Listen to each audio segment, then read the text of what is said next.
Okay, so today we are in the same simulation that we were in before. We're still in our Hooke's Law simulation, and we're still going to be in our intro.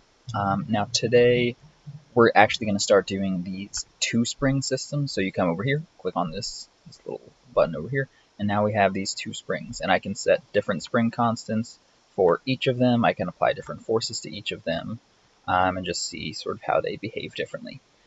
Now, what you are going to end up doing in yours is I ask you basically today to figure out what happens if we change the spring constant, right? So what would it mean for me to have a spring constant that's twice as large?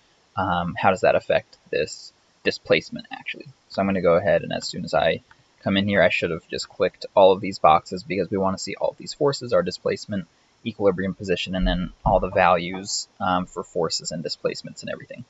So I've got that all clicked. Now, I'm going to go through a similar investigation to what you guys have to do today. It's not going to be the same, but at the end of the video, I'll talk about sort of how you could do the same thing to answer today's questions and use today's logic.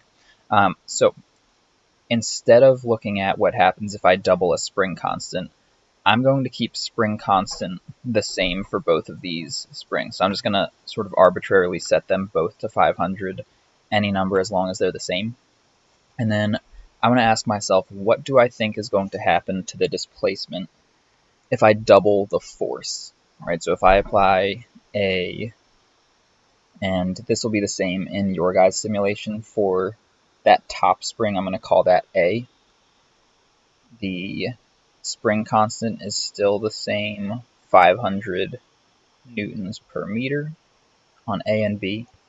So I could sort of make note of that now. For both, our K is just at 500 newtons per meter. And let's say the force that I apply to spring A is going to be 100 newtons.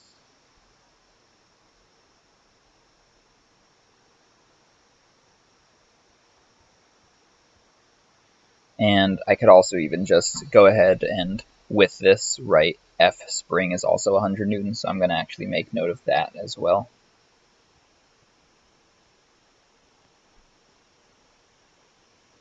And it looks like our displacement is, or let me put an X there instead of D, since this is going to line up with Hooke's law.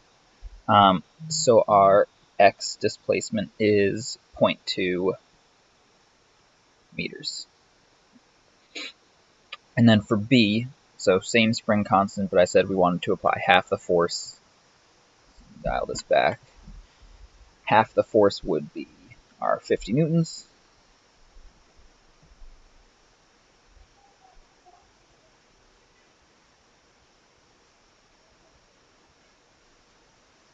And then our displacement, it looks like, for this setup is 0.1 meters.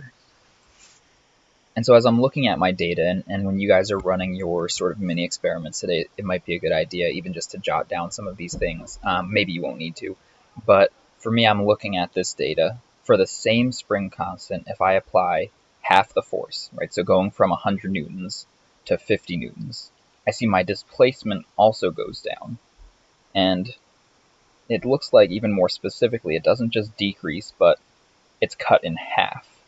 So it looks to me like if I cut the force applied to a spring in half, or if I cut this spring force in half, its displacement is cut in half as well. And I want to just take a second to revisit sort of what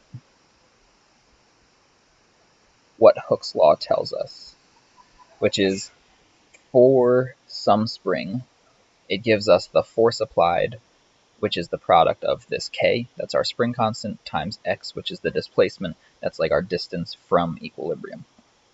So it sort of makes sense that if we cut this spring force down, right, I'm not pulling as hard, so this spring's not going to stretch as much. If you have a slinky, which is like sort of the weakest kind of spring, if I don't pull as hard, that slinky's not going to stretch as much. And you can use this equation sort of as a guide for your thinking. Right, so if I just rearrange this, and I'm going to do this sort of in the very bottom of the screen, I could say x for our displacement is equal to negative force, and that force is the spring force. I'm just not going to write it there because I don't have a lot of space. But if we were solving for this, our displacement would always just be a force divided by this k, our spring constant. And so if this force goes down, if my force is cut in half, then it makes sense sort of that our displacement is cut in half as well. Now, if I wanted to use this, right, so some of the questions after you guys do your investigation for what happens if you double a spring constant instead of doubling this force or instead of cutting that force in half, I'll ask questions like, okay, I've got this spring and I'm applying some force to it. What do you think will happen if I triple a force or if I quadruple a force or whatever it is? But those are the kinds of sort of places that you'll go with your data. That's how we use the investigation that you guys are doing today. And so if I was looking at it for the case of this force instead of for the spring constants like what you guys will be doing, let's say I knew that we stretched a spring, um, let's say 2 meters, and then all of a sudden we uh, double the force.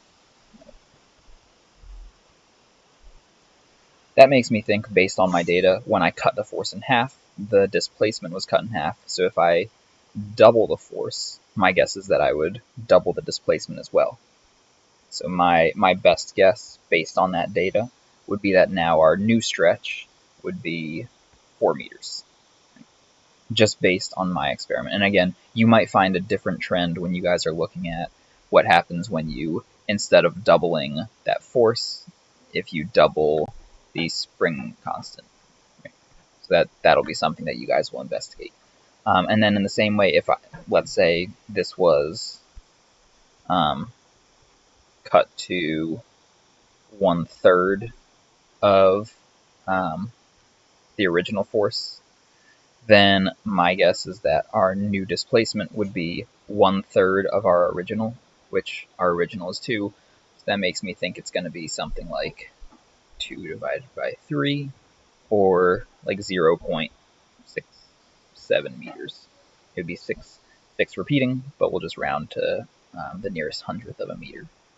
And so again, you guys are going to do a really similar investigation. Instead of changing force, though, you'll end up changing these spring constants, which means that you'll keep this force the same for spring A and B, spring A being up top, spring B being on the bottom.